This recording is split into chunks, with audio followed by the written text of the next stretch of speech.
Now, campuses have appeared several times in our discussion already. Have they become the key battleground, as far as you're concerned, for this issue in general, but specifically for the anti-Israel and anti-Semitism points?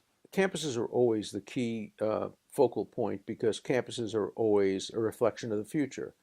I understand Barack Obama and his views on the world because I knew him as a student, and I knew the forces that shaped his thinking.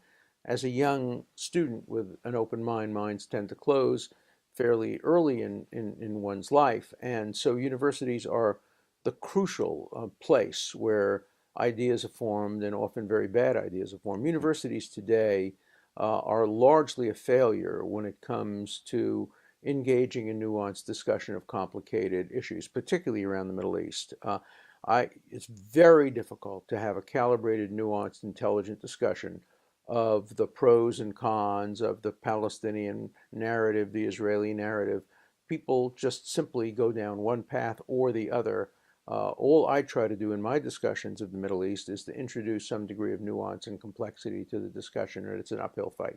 But why should that be? I mean, as we all know, universities should be the place where you can take risks with ideas, where in fact you can argue the points in a different way to, say, real life and not be punished for it. Why have they become the opposite of that? Well, I think there are many students who would like to see universities be places where you can take risks, but there is a small group, I estimated on American campuses somewhere between 10, maybe 15, sometimes 20%, that are Stalinists, essentially, are heirs to the old Stalinist approach, or are fundamentalists on the other side that just don't want to hear opposing points of view. And they are loud, and they are often violent, and they threaten to shut down universities, and administrators pay far too much attention to them. I'm hearing many, many complaints from university students today about the cutting off of debate and academic institutions being difficult places to explore dangerous ideas.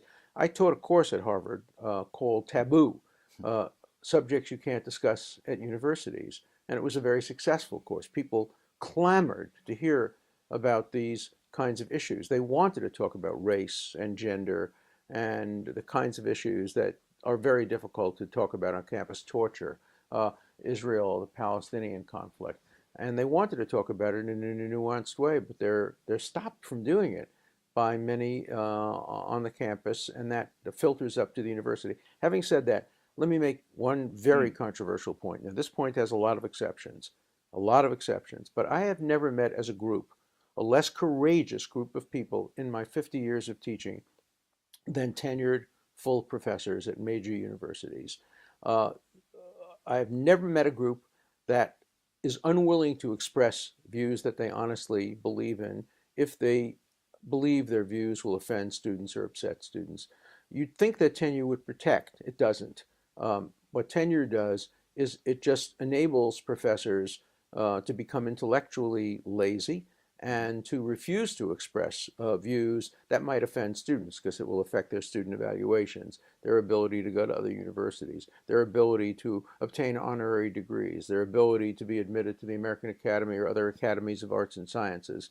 So don't count on the faculty to speak out. You will always be disappointed. On university campuses, the only people in general who are prepared to speak out against the tyranny of the hard left are students, not faculty members, and certainly not administrators.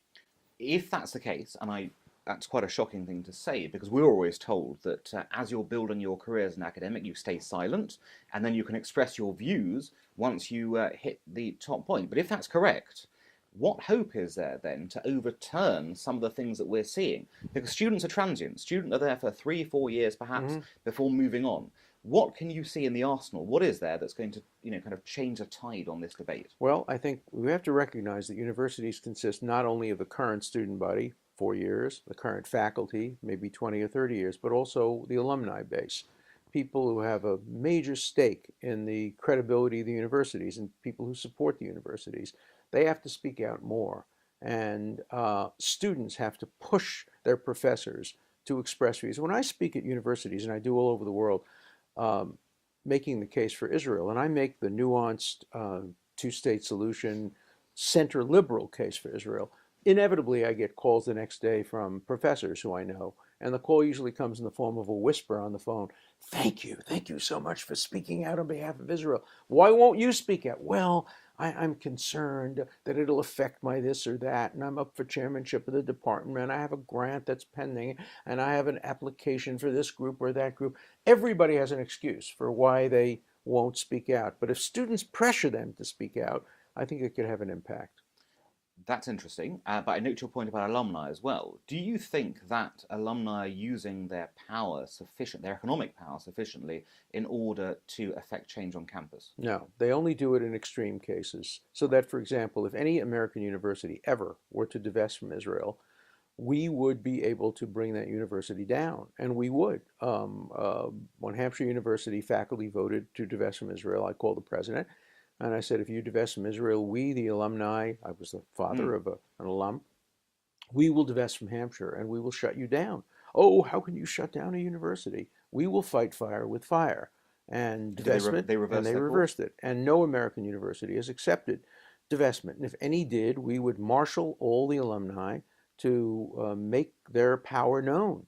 We have to use power. We have to use our moral power, our academic power, intellectual power, our political power, and our economic power to make sure that at least falsehoods don't become the basic accepted mode of thinking on university campuses. And do you think outside of America that Jewish communities are too shy of using the same power? For example, in Britain? In the United States, it's not only the Jewish community, it's the pro-Israel Mm. community. And the pro-Israel community is much broader than the Jewish community. And I think there are pro-Israel people all over the world who would be upset. There are also people who are just favorable to free speech, who have no interests in the Middle East, but who are upset at the way in which the direction of campuses are moving on issues like free speech, trigger warnings, academic freedom, freedom for thee, but not for me, but not for thee. That's been the approach. And there have been bullying tactics used on university campuses. There are no safe spaces today for Christians on campus, for Jewish supporters of Israel, for supporters of free speech. People who come on campus to support free speech are shut down today, just like people who came on campus to support Israel. Israel is almost always the canary in the mine shaft, but it's spreading beyond Israel to intolerance toward any views that are different from the politically correct ones expressed. Very few students know the origin of political correctness, that it's a Stalinist concept that was used to murder artists and writers and musicians who didn't toe to the correct political line. And the idea that we now look upon political correctness as some kind of a positive concept is so ahistorical and reflects such amazing ignorance. And I suppose what we're seeing is that as this sort of theory of intersectionality increase in popularity, that is having a squeezing effect on freedom on campus. Let's be very clear what intersectionality is. It's an academic euphemism for anti-Semitism. Intersectionality says that all the evils that oppress favored groups, meaning only certain groups that are politically correct, are brought about by a combination of colonialism, imperialism, Zionism, Jews, Israel. And we have to all stand together against the oppressors, we the oppressed. But there's no room for Jews among the oppressed. There's no room for Israel among the oppressed. There's no room for Muslims among the oppressors. There's no room for the enemies of Israel and the enemies of Jews among the oppressors. So it's highly selective. Nobody should fall for the academic nonsense called intersectionality. Makes no sense historically. It makes no sense empirically. It makes no sense morally. And yet, at the Democratic Convention, there were signs all over saying intersectionality matters. And we have to fight that, just like we have to fight Black Lives Matter. Black Lives Matter. And the concept is a good one, but the organization has been taken over by radical anti-Semites who believe that only one nation in the world engages in genocide and apartheid, and that is the nation state of the Jewish people. So we have to develop alternate ways of defending Black lives and other lives, but not allow them to say, if you want to support civil rights, you have to abandon Israel. If you want to support gay rights, you have to abandon Israel. If you want to support environmental rights, you have to reject Israel. We won't accept that, nor will we accept the litmus test Jews are capable, and supporters of Israel are capable of creating our own human rights organizations, our own gay rights organizations, our own civil rights organizations, and we will do that because we will not partner with anti-Semites or anti-Zionists. What are the three pieces of advice you would give to campus students who are facing this perfect storm of conditions you've described? Always fight back. Always respond. Respond in kind. When they create theater on the university campus, making students go through checkpoints, you create counter theater, having fake explosions, blowing up people, having buses on the campus blowing up, taking students from one place to another. Make the students understand why the checkpoints were necessary. They weren't there to repress, they were there to prevent terrorism. Always favor free speech. Don't ever try to suppress speech. You will always lose if you try to stop Justice for Palestine speakers or anti-Israel speakers from coming on campus. Use their bigotry as a weapon in your favor. Turn it against them.